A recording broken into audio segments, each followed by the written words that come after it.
After James Dean's tragic demise, a shocking memento was found amongst his belongings, and it revealed who the love of his life truly was. James Dean only spent a few years in Hollywood, but his gruesome end and the scandals he left behind have undoubtedly immortalized him. He's one of the most fascinating Hollywood queer icons, not just because of his tragically short life, but because of the endless number of rumored affairs attached to his name. His secretive private life and the mysterious curses surrounding his dark fate make for one of the wildest celebrity stories in history. Though destined for celebrity, James Dean came from very humble beginnings. When he was only 3, his parents decided to become bullfrog farmers in Fairmount, Indiana, but sadly, it was a doomed venture. Thanks to the Great Depression, the farm was a massive failure. Growing up, James Dean was especially close to his mother, Mildred. She was a big believer in the arts and would even construct miniature theaters out of cardboard for him to play with. Because of her, Dean learned to play the violin and dance, and gained a long-lasting appreciation for poetry. In 1938, James Dean encountered the first nightmare of his life. His beloved mother had uterine cancer, and 2 years later, she passed away. Dean experienced the kind of grief no 9-year-old ever should. However, Mildred's influence stuck with him. Dean eventually ended up studying drama at UCLA. He clashed mightily with his father over his career choice, and enrolling in UCLA was the last straw. Though Dean ended up estranged from his only surviving parent, he didn't pump the brakes on his acting career in any way. After landing some early opportunities, he dropped out of school altogether in 1951 to focus entirely on becoming an actor. The same year that Dean dropped out, he moved in with a radio director named Rogers Brackett. As a young hopeful, Dean had met Brackett while working for CBS Studio as a parking lot attendant. However, there was something rather scandalous about this friendship. Not only was Brackett much older, but Dean also shared his bed. Although today it's widely accepted that James Dean was likely queer, back then the actor did his best to keep his personal life hidden. Dean made sure to tell his friends that he and Brackett slept in different beds. Though the details of their dynamic remain uncertain, what is certain is that Brackett helped Dean get his start in show business. Rogers Brackett may have helped James Dean land his first major role on Broadway, but this relationship had an incredibly disturbing undertone. Down the road, one of Dean's biographers and old friends, William Bast, referred to the actor as Brackett's kept boy. Moreover, Bast shared how he'd made an eerie discovery in one of Dean's sketchbooks. According to Bast, Dean had made a twisted drawing of a lizard but had replaced its head with Brackett's likeness. This begs the question, if there was a transactional relationship here, did Dean deeply resent Brackett? While there are still rumors that James Dean slept his way to the top, there's no doubting that the man had a natural talent. The first feature film James Dean starred in was East of Eden. Initially, the director, Elia Kazan, had been looking for an actor similar to Marlon Brando for the role of Cal, so naturally James Dean, in all his brooding splendor, fit the bill to a T. Even the author, John Steinbeck, thought he was perfect.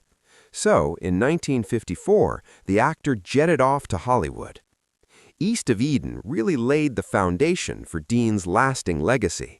He played the part of the complicated outcast so genuinely that most of his scenes were unscripted, the director keeping many of his improvised performances in the film. During the production, Dean met an actress he couldn't keep his eyes off of. The Italian actress Pier Angeli was working on a film in a different studio lot when she crossed paths with Dean. There was an instant spark between them, and what began with flirtation quickly evolved into an incredibly deep love for one another. But like many love stories in Hollywood, this romance didn't have a happily ever after. Angeli's later descriptions of her relationship with Dean have something of an innocent quality. According to her, they visited the beach often, sitting there or fooling around just like college kids. Dean even described Angeli in the most reverent of ways. Everything about Pierre is beautiful, especially her soul. Their entire courtship seemed dreamy, but reality got in the way. Though Dean may have been truly in love with Angeli, her mother turned her nose up at him. She had a strong distaste for his fashion, his vices, and his overall behavior. But perhaps worst of all, she detested the fact that he wasn't Catholic, so much so that she barred Angeli from seeing him.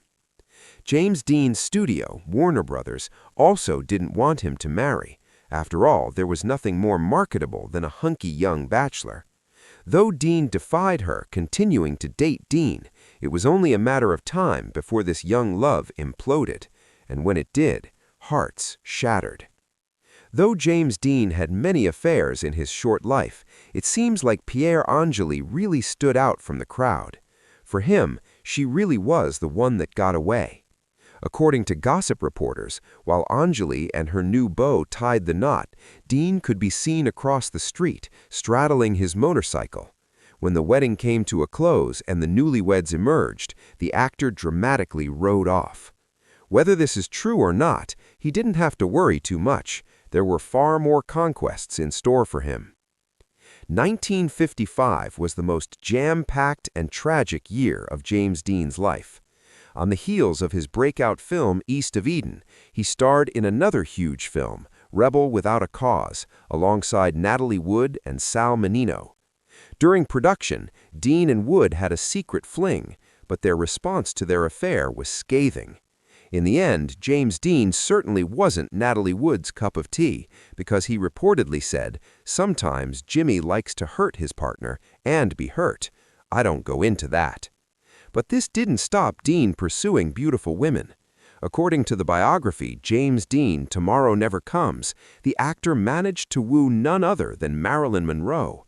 Apparently, the two stars shared a romantic getaway together, and Dean even considered marrying the troubled actress. Though they may have looked like a picture-perfect pair, these two actors certainly had their personal demons. Even Monroe eventually admitted it wouldn't work. We'd end up destroying each other. Dean and Monroe were undoubtedly doomed from the beginning of their romance, but of course, all of Dean's romances were doomed. The clock was already ticking. Dean's very last film was only his third major project. While working on Giant, he met Elizabeth Taylor, who cast her spell as expertly as she did with many other men in Hollywood. Apparently, Dean was so infatuated with his co-star that he confronted her husband, Michael Wilding, and said, "I've fallen in love with your wife. She's going to divorce you and marry me." James Dean certainly had a bad track record for following through on marrying any of his partners, and Elizabeth Taylor was no different. However, there was one woman he connected with on a spiritual level. One who wasn't just a romantic partner, but became one of his closest friends right to the end. Her name was Eartha Kitt. While it's difficult to parse fact from fiction in much of James Dean's alleged relationships, his deep connection with Eartha Kitt cannot be denied. To her, James Dean was simply Jamie, and behind closed doors they were like soul brother and sister, with Kitt later confessing, "Our love for each other just happened. I became his confidant, and I taught him about stage presence." While their relationship may have been founded on a deep friendship, it also took a wildly scandalous turn. Perhaps one of the most dishy confessions out of Hollywood was that James Dean had slept with Eartha Kitt and Paul Newman at the same time. It was the stuff of every tabloid's daydreams. Both Dean and Kitt came from the country, and they bonded over the fact that they were two lost souls trying to make it in the big city. Eartha Kitt believed that she was so close to Dean that when she saw him for the very last time in September 1955, she knew something was terribly wrong. On that sad last meeting, Kitt embraced Dean but couldn't feel his spirit. It was a chilling omen. Only a couple of days later, Eartha Kitt received the news she'd already seen coming. One of the chorus girls told her, "Jamie's dead." After only a few years in Hollywood, James Dean was gone at the age of 24. But what were the circumstances leading up to his tragic demise? In addition to acting, James Dean had a keen interest in racing and had even participated in several auto racing competitions. On the fateful day of September 30th, 1955, Dean was on his way to a racing event in Salinas, driving his shiny new Porsche Spyder convertible. He'd originally planned to have it towed to its destination, but his mechanic, Rolf Wuthrich, urged him to get a feel for the vehicle before the big race, so Dean got behind the wheel while Wuthrich took the passenger seat. But this was a huge mistake.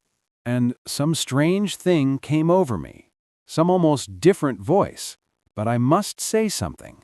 Please do not get into that car. And I said, if you get into that car at all, by 10 o'clock at night next Thursday, you'll be dead if you get into that car.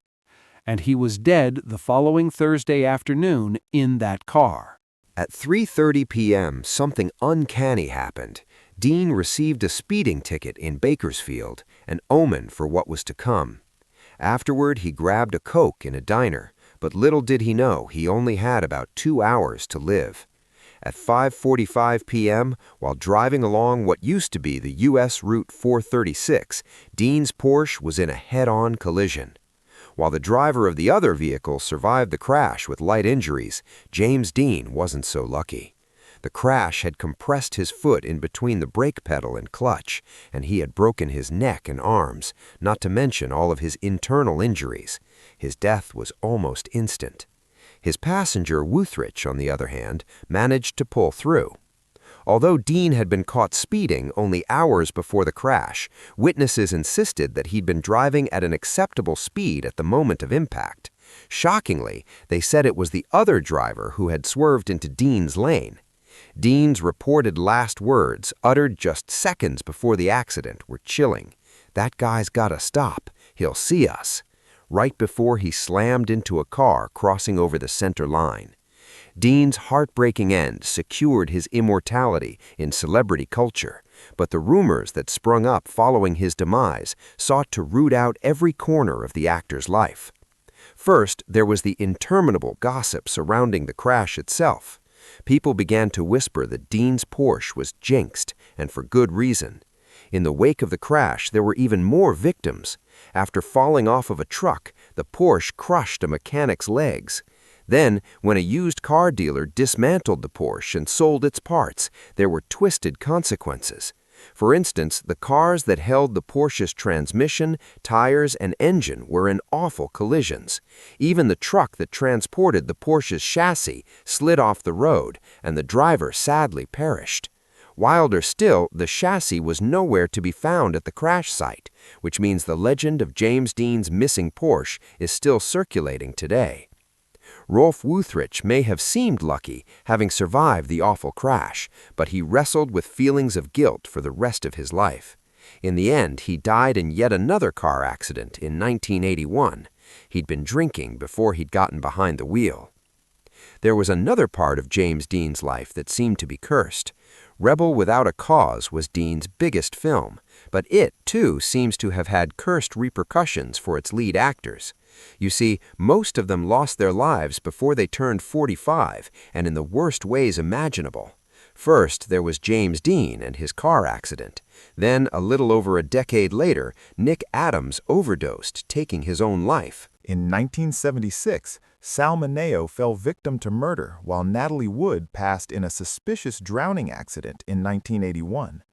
The mysterious coincidences that seemed to hover around James Dean only built him into a more mythical figure. By far, the wildest biography of James Dean was James Dean, Tomorrow Never Comes by Darwin Porter and Danforth Prince. It truly mined all of James Dean's romances, especially his queer dalliances. But perhaps the most shocking claim of all was that the actor had had a scandalous affair with Marlon Brando. James Dean had a lot in common with Brando. Both actors had been taught by Lee Strasberg and had connections to the director Elia Kazan.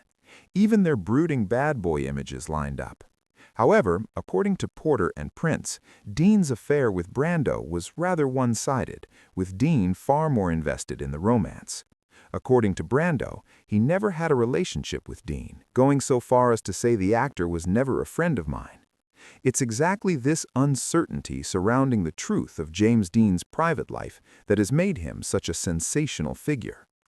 Though James Dean's relationship with Pier Angeli concluded long before his passing, there was one more secret about this couple to uncover. Apparently, after his death, something shocking was found among his personal effects: an order for the solemnization of marriage pamphlet. This pamphlet confirmed that James had indeed wanted to marry her, as the name Pierre had been written in the spaces meant for the bride's name. It was a heart-wrenching memento of all the what-ifs James Dean never got to see through. As you may remember, James Dean and Elizabeth Taylor worked together on the 1956 film Giant and had an alleged fling. In the mid-90s, Taylor talked to an interviewer about her relationship with Dean and made a heartbreaking confession. She made the writer promise not to reveal what she told him until after she died, and he kept the secret for over a decade. She said that while they were making Giant, she would stay up late into the night with Dean talking. It was during one of these sessions that he told her he'd been abused by a minister when he was just 11 years old. American teens grieved the loss of James Dean deeply. When Rebel Without a Cause hit theaters mere weeks after his fatal accident, young people saw in James Dean a cool and powerful role model with a soft side, a hero they never knew they needed. To this day, much of James Dean's life has been pieced together through allegations and second-hand accounts. As he's no longer here to speak for himself, let's not forget that Dean said himself, "I'm not a homosexual, but I'm not going through life with one hand tied behind my back." If you enjoyed this video, please give it a like and subscribe for more videos.